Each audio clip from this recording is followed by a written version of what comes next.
بسم اللہ الرحمن الرحیم۔ السلام علیکم، میرا نام ہے مہدی اور آپ اس چینل پہ ویڈیو دیکھ رہے ہیں، اس کا نام ہے معصوم جستجو۔ اور آج میں آپ کو ایک نہیں دو کہانیاں سنانے والا ہوں، اور آپ سوچیں گے کہ یہ کہانیاں کہاں سے آ گئی، تو میں نے سوچا کہ کچھ چینج لاتا ہوں۔ جیسے ایک دفعہ بابا نے ایک حجام کا واقعہ سنایا تھا نا، تو میں نے سوچا آج میں آپ کو دو کہانیاں سناؤں گا۔ ایسے ہی میں آپ کو سبق آموز کہانیاں سناتا رہوں گا۔ ایک دفعہ ایک ملک کا بادشاہ بیمار ہو گیا۔ جب بادشاہ نے دیکھا کہ اس کے بچنے کی کوئی امید ہی نہیں ہے تو اس نے اپنے ملک کی رعایا میں اعلان کروا دیا کہ وہ اپنی بادشاہت اس کے نام کر دے گا جو اس کے مرنے کے بعد اس کی جگہ ایک رات قبر میں گزارے گا۔ سب لوگ بہت خوفزدہ ہوئے اور کوئی بھی یہ کام کرنے کو تیار نہ تھا۔ اسی دوران ایک کمہار جس نے ساری زندگی کچھ جمع نہ کیا تھا، اس کے پاس سوائے ایک گدھے کے کچھ نہ تھا۔ اس نے سوچا کہ اگر وہ ایسا کرے تو وہ بادشاہ بن سکتا ہے، اور حساب و کتاب میں کیا جواب دینا پڑے گا، اس کے پاس تھا ہی ایک گدھا اور بس۔ اس نے اعلان کر دیا کہ وہ ایک رات بادشاہ کی جگہ قبر میں گزارے گا۔ بادشاہ کے مرنے کے بعد لوگوں نے بادشاہ کی قبر تیار کی اور وعدے کے مطابق کمار خوشی خوشی اس میں جا کر لیٹ گیا اور لوگوں نے قبر کو بند کر دیا۔ کچھ وقت گزرنے کے بعد فرشتے آئے اور اس کو کہا کہ اٹھو اور اپنا حساب دو۔ اس نے کہا، بھائی حساب کس چیز کا؟ میرے پاس تو ساری زندگی کچھ تھا ہی نہیں سوائے ایک گدھے کے۔ فرشتے اس کا جواب سن کر جانے لگے، لیکن پھر ایک دم رکے اور بولے، ذرا اس کا نام اعمال کھول کر دیکھیں اس میں کیا ہے۔ بس پھر کیا تھا؟ سب سے پہلے انہوں نے پوچھا کہ ہاں بھائی، فلاں فلاں دن تم نے گدھے کو ایک وقت بھوکا رکھا تھا؟ اس نے جواب دیا، ہاں۔ فوری طور پر حکم ہوا کہ اس کو 100 درے مارے جائیں۔ اس کی خوب دھنائی شروع ہو گئی۔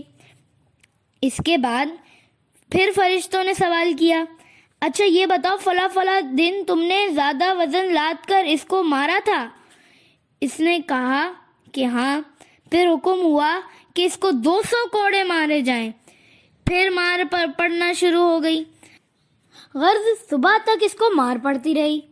صبح سب لوگ اکٹھا ہوئے اور قبر کشائی کی تاکہ اپنے نئے بادشاہ کا استقبال کر سکے۔ جیسے ہی انہوں نے قبر کھولی تو اس کمہار نے باہر نکل کر دوڑ لگا دی۔ لوگوں نے پوچھا، بادشاہ سلامت، آپ کدھر جا رہے ہیں؟ کہاں جا رہے ہیں آپ؟ تو اس نے جواب دیا، ارے بھائیوں، پوری رات ایک گدھے کا حساب نہیں دے سکا تو پوری رعایا اور مملکت کا کیا حساب دوں گا؟ تو کبھی آپ لوگوں نے سوچا ہے کہ ہمیں بھی حساب دینا پڑے گا، اور پتہ نہیں کس کس چیزوں کا حساب دینا پڑے، ہمیں تو یاد بھی نہیں ہے۔ کل حساب کا دن ہے اور آج عمل کا دن ہے۔ اب آپ بہتر جانتے ہیں آپ نے کیا کرنا ہے۔ چلے اب میں آپ کو ایک اور واقعہ سناتا ہوں۔ ایک عورت سے کھانے میں نمک تیز ہو گیا۔ شوہر کھانے کے لیے بیٹھا تو اتنا تیز نمک دیکھ کر اس کو غصہ آ گیا۔ غریب آدمی تھا، 6 ماہ کے بعد مرغی کا گوشت لایا تھا۔ 6 ماہ سے دال سبزی کھا کھا کے اس کی زبان گوشت کھانے کے لیے بے چین تھی، مگر بیوی نے نمک تیز کر کر سارا سالن خراب کر دیا۔ اس نے بیوی کو کچھ نہ کہا، چپ چاپ کھا لیا اور کہا، اے اللہ، اگر میری بیٹی سے نمک تیز ہو جاتا تو میں یہ پسند کرتا کہ میرا داماد اسے معاف کر دے، میرے جگر کے ٹکڑے کو کچھ نہ کہے۔ میری بیوی بھی تو کسی کے جگر کا ٹکڑا ہے، کسی ماں باپ کی بیٹی ہے، اور سب سے بڑھ کر تیری بندی ہے۔ اللہ، میں اسے تیری رضا کے لیے معاف کرتا ہوں۔ کچھ عرصہ بعد جب اس کا انتقال ہو گیا تو ایک اللہ والے نے اسے خواب میں دیکھا اور پوچھا، بھائی تیرے ساتھ کیا معاملہ ہوا؟ اس نے جواب دیا کہ مجھے اللہ کے سامنے پیش کیا گیا اور اللہ تعالیٰ نے مجھے میرے گناہ گنوائے کہ تو نے فلاں فلاں دن یہ گناہ کیا تھا اور فلاں فلاں دن یہ گناہ کیا۔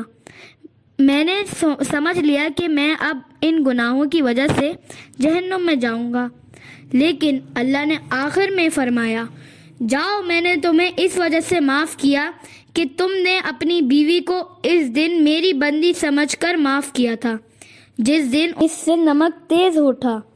تو نے اسے برا بھلا نہیں کہا، مارا نہیں، تم نے اس کی خطا میری رضا کے لیے معاف کر دی، تو آج میں تم کو معاف کرتا ہوں۔ اللہ حافظ۔